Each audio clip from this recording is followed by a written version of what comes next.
नमस्कार साथियों, GK24 take में आपका स्वागत है। दोस्तों, आज हम एक नई भर्ती की बात करने जा रहे हैं जिसके अंदर ASI LDC और ASI स्टेनोग्राफर दो तरह के पद रहेंगे। वीडियो को स्टार्ट करने से पहले मैं आपको बता दूं कि वीडियो को आप बिना स्किप किए देखें, क्योंकि इसके अंदर छोटी से छोटी और बड़ी से बड़ी जानकारी दी गई है जो आपके बहुत काम की हो सकती है। क्योंकि अगर आप उनको स्किप करते हैं और वो गलतियाँ करते हैं तो आप सिलेक्शन से बाहर हो जाएंगे। चलिए बिना टाइम वेस्ट किए वीडियो को स्टार्ट करते हैं। उससे पहले अगर आप चैनल पर नए हैं तो सबसे पहले आप चैनल को सब्सक्राइब कर लें और बेल आइकन को दबा के रखें ताकि इस टाइप के लेटेस्ट अपडेट आपको तुरंत मिल पाएँ। सबसे पहली ज़रूरी सूचना, ज़रूरी जानकारी आप देख सकते हैं कि इसके अंदर भारत से आप कहीं से भी है आवेदन कर सकते हैं। यानी कि भारत का कोई भी नागरिक इसके अंदर आवेदन कर सकता है। अगर आप सिक्किम की प्रजा है या फिर भूटान से बिलोंग करते हैं तो भी आप इसके अंदर आवेदन कर सकते हैं। आगे अगर इन दोनों पोस्ट का वेतन देखा जाए तो वेतन जो आपका ASI रहेगा, असिस्टेंट सब इंस्पेक्टर, इसके लिए 5,200 से 20,200 के बीच वेतन रहेगा। 1,900 रुपये ग्रेड पे मिलने वाला है। और आपके जो सूबेदार यानी कि स्टेनोग्राफर जो रहेगा उसके लिए 9,300 से 34,800 के बीच वेतन रहेगा और इसमें 3,600 रुपये ग्रेड पे दिया जाएगा। आगे अगर हम इसके पूरा सिलेबस को देखें कि इसके अंदर क्या क्या पूछा जाना है तो इसके अंदर सामान्य ज्ञान यानी MPGK पूछा जाएगा 25 नंबर का। सामान्य हिंदी 25 नंबर की पूछी जाएगी। सामान्य गणित 10 नंबर का रहेगा और कंप्यूटर आपका 40 नंबर का रहेगा। तो आप इस चीज़ को विशेष ध्यान दें क्योंकि इसके अंदर जैसे कंप्यूटर 40 नंबर का दिया है, थोड़ा अच्छा लेवल पूछा जाता है, इसको डीपली पढ़ना होगा। और मैथ को ज़्यादा हल्के में ना लें क्योंकि मैथ भी भले ही 10 नंबर की है लेकिन लेवल अच्छा होता है। तो इन सब के ऊपर वैसे मैं बुक बता दूंगा आपको एक अलग से एक वीडियो बनाकर, जिसमें सारी बुक्स के बारे में बता दूंगा, तो वहाँ से आपको सारी चीज़ें मिल जाएगी। इस भर्ती की एक और ख़ास बात यह है कि इसके अंदर किसी प्रकार की कोई माइनस मार्किंग नहीं होती है, यानी ऋणात्मक मूल्यांकन नहीं होता है। आप इसमें तुक्के लगाकर भी आ सकते हैं। साथियों, आप थोड़ा सा पेशेंस रखें। आपको इस वीडियो के अंदर तमाम जानकारी मिलेगी जो आपको कहीं पे नहीं मिलेगी, क्योंकि इसके अंदर मैंने बहुत छोटी छोटी चीज़ें इसके अंदर डाली हुई है जो बहुत काम की है आपके। जैसे कि अभी आयु सीमा को अगर देखा जाए तो आयु सीमा 18 से 28 वर्ष इसमें दिया गया है, लेकिन आपको कैटेगरी वाइज इसके अंदर छूट मिलेगी। 38 वर्ष तक के व्यक्ति, महिला या पुरुष, इसके अंदर आवेदन कर सकते हैं। आप अपने कैटेगरी के हिसाब से देख सकते हैं वीडियो को रोककर। बाकी इसमें एक ज़रूरी सूचना और दी गई है नीचे कि जो आयु सीमा में छूट मिलेगी ये केवल मध्य प्रदेश के मूल निवासियों को ही मिलेगी, यानी कि मध्य प्रदेश के बच्चों को ही छूट दी जाएगी। बाकी अदर स्टेट से जो इसके अंदर आवेदन करेगा उसको आयु सीमा में कोई छूट नहीं मिलेगी।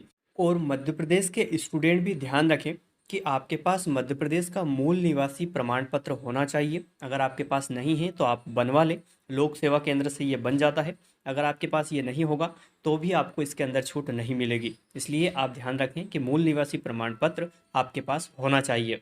आगे एक ज़रूरी सूचना और देख लें आप कि इसके अंदर बताया गया है आप जो आवेदन कर रहे हैं तो आपके पास जो भी क्वालिफ़िकेशन है, जो भी सर्टिफिकेट है, वो सारे आवेदन करने की तिथि के पूर्व होने चाहिए। यानी कि जिस दिन आप आवेदन कर रहे हैं उसके पहले आपके सारे डॉक्यूमेंट कंप्लीट होना चाहिए। कुछ भी रनिंग में नहीं होना चाहिए, यानी कि रनिंग में रहा तो वो आपका मान्य नहीं होगा। इसलिए आप इस चीज़ का ध्यान रखें। जैसे कि आप 12th लगा रहे हैं या फिर आप CPCT लगा रहे हैं, DCA PGDCA कुछ भी जो भी लगा रहे हैं, वो सारी चीज़ें आपके पास कंप्लीट होना चाहिए। आगे अगर बात की जाए इसकी शैक्षणिक योग्यता की, यानी कि एजुकेशन क्वालिफिकेशन की, तो हम सबसे पहले ASI की बात कर लेते हैं। ASI यानी सब इंस्पेक्टर की क्वालिफिकेशन क्या मांगी जाती है। तो इसके अंदर आपके पास केवल 12th होना चाहिए। अगर आपके पास 12th है तो आप आवेदन कर सकते हैं। इसी के साथ में आपके पास कंप्यूटर का 1 वर्षीय कंप्यूटर डिप्लोमा होना चाहिए और इसके साथ आपके पास CPCT होना चाहिए। ये 3 चीज़ें होंगी आपके पास तो आप इस पोस्ट पे आवेदन कर सकते हैं। आगे अगर देखा जाए कि सूबेदार की क्या क्वालिफ़िकेशन मांगी जाती है, यानी कि आपके स्टेनोग्राफर जो सूबेदार होगा उसके लिए भी सेम क्वालिफ़िकेशन रहेगी। 12th पास आउट, 1 वर्षीय कंप्यूटर डिप्लोमा, CPCT और इसी के साथ में जो आपका शीघ्र लेखन का सर्टिफिकेट होता है वो मांग लिया जाता है इसके अंदर। तो इसके अंदर 4 चीज़ें मांगी जाती है, तो ये चारों आपके पास कंप्लीट होना चाहिए। आप एजुकेशन क्वालिफ़िकेशन में देखेंगे तो आपको बहुत बड़ा कॉलम दिखेगा पूरा भर भर के। इस कॉलम का मतलब ये होता है कि इसके अंदर ये बताया गया है कि जो 1 वर्षीय कंप्यूटर डिप्लोमा होगा आपका, वो UGC मान्यता प्राप्त संस्थान से होना चाहिए तो आपका मान्य होगा। और इसमें नीचे और बताया गया है कि अगर आपने कंप्यूटर की कोई सी बड़ी डिग्री कर रखी है, पोस्ट ग्रेजुएट या फिर ग्रेजुएशन में आपने कुछ किया है, तो आपको 1 वर्ष ही कंप्यूटर की आवश्यकता नहीं होगी। लेकिन आपका कंप्यूटर वो तीनों ईयर में होना चाहिए। अगर जैसे 3 साल की कोई डिग्री होती है तो तीनों ईयर में कंप्यूटर आपके पास सब्जेक्ट रहना चाहिए तो मान्य होगा। अदरवाइज़ अगर आपके पास 1 वर्ष ये रहा हो, जैसे कि पहला ईयर रहा हो आपका और उसमें कंप्यूटर था, बाकी 2 ईयर में आपके पास कंप्यूटर नहीं था, तो वो मान्य नहीं होगा। आगे अगर बात की जाए कि इसकी सेकंड स्टेप क्या रहने वाली है, आपका जब एग्ज़ाम हो जाएगा उसके बाद जो सेकंड स्टेप रहेगी वो शारीरिक योग्यता रहने वाली है, जिसके अंदर केवल आपके हाइट, वेट और चेस्ट चेक किया जाएगा और इसके अलावा किसी प्रकार की कोई रनिंग वगैरह कुछ नहीं होगा। जो मेल कैंडिडेट है उनकी हाइट 162 होना चाहिए, यानी 162 होना चाहिए, और महिलाओं की 152 होना चाहिए।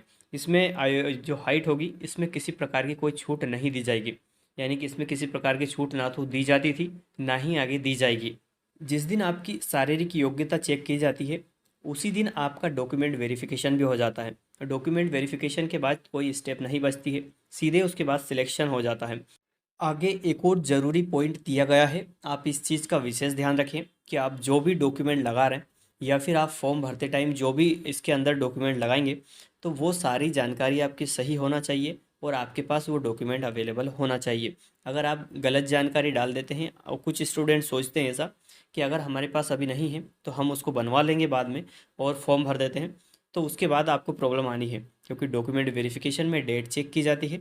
जब फॉर्म भरा जाता है उसके डेट के पहले अगर आपके पास वो सारी जो भी डॉक्यूमेंट है वो सब उपलब्ध है तो ही अब वो मान्य होगा, अदरवाइज़ उसको निरस्त कर दिया जाएगा। भले ही आपने एग्ज़ाम क्वालिफाई किया हो या कुछ भी किया हो आपने, लेकिन फाइनल सिलेक्शन होने के बाद डॉक्यूमेंट वेरिफिकेशन होता है सारे स्टेप्स खत्म होने के बाद, और आखिरी में जाकर स्टूडेंट को बाहर कर दिया जाता है। इसीलिए स्टूडेंट बाहर होते हैं कि जो डेट के बाद जो कंप्लीट करते हैं वो सारे स्टूडेंट बाहर हो जाते हैं। मैं आपको एक चीज़ फिर से बता देता हूँ कि आप इस पेपर को ज़्यादा हल्के में ना लें, क्योंकि इसका लेवल बहुत अच्छा होता है और इसके लेवल के हिसाब से आपको तैयारी करना चाहिए। इसका प्रीवियस ईयर का आप पेपर देखेंगे तो आपको इसके लेवल का पता चल जाएगा। मैं आपको डरा नहीं रहा हूँ, आप एक बार अच्छे से इसके प्रीवियस ईयर को पढ़ें, उसके बाद आप इसकी तैयारी स्टार्ट करें, क्योंकि इसके उस लेवल का आपको पढ़ना पड़ेगा। आप ये नहीं पढ़ सकते शॉर्टकट की कि कट पेस्ट क्या होता है, इस टाइप की चीज़ें आजकल आना बंद हो चुकी है। कंप्यूटर भी बहुत अच्छे लेवल का आएगा आपका, मैथ भी अच्छा पूछा जाएगा, हिंदी भी डीपली पूछी जाती है, और आपको जीके का तो पता ही है कि जीके में क्या आ जाएगा, ये किसी को नहीं पता। इसमें सामान्य ज्ञान जरूर दिया गया है एमपी का, लेकिन सामान्य ज्ञान का कोई भरोसा नहीं होता है, करंट भी पूछ लिया जाता है या फिर स्टैटिक जीके वगैरह कुछ भी आ सकता है इसके अंदर। इसलिए आप तैयारी में अभी से लग जाएं। इसका ऑफिशियल नोटिफिकेशन बहुत जल्द जारी होने वाला है, इस महीने या फिर अगले महीने के पहले पहले इसका ऑफिशियल नोटिफिकेशन आ जाएगा। मैं आपको फिर से एक बार अपडेट कर दूंगा, उससे आपको पूरा आइडिया मिल जाएगा। वहाँ पे मैं आपको बुक्स वगैरह सब चीज़ें बता दूंगा। आप चैनल को सब्सक्राइब करके रखें, बेल आइकन को दबा के रखें, ताकि जैसे ही कुछ अपडेट आता है तो आपको तुरंत मिल पाएगा। उम्मीद है साथियों आपको ये जानकारी बहुत अच्छी लगी होगी। अगर जानकारी अच्छी लगी हो तो चैनल को सब्सक्राइब और वीडियो को लाइक करना ना भूलें। वीडियो को वॉच करने के लिए थैंक यू सो मच।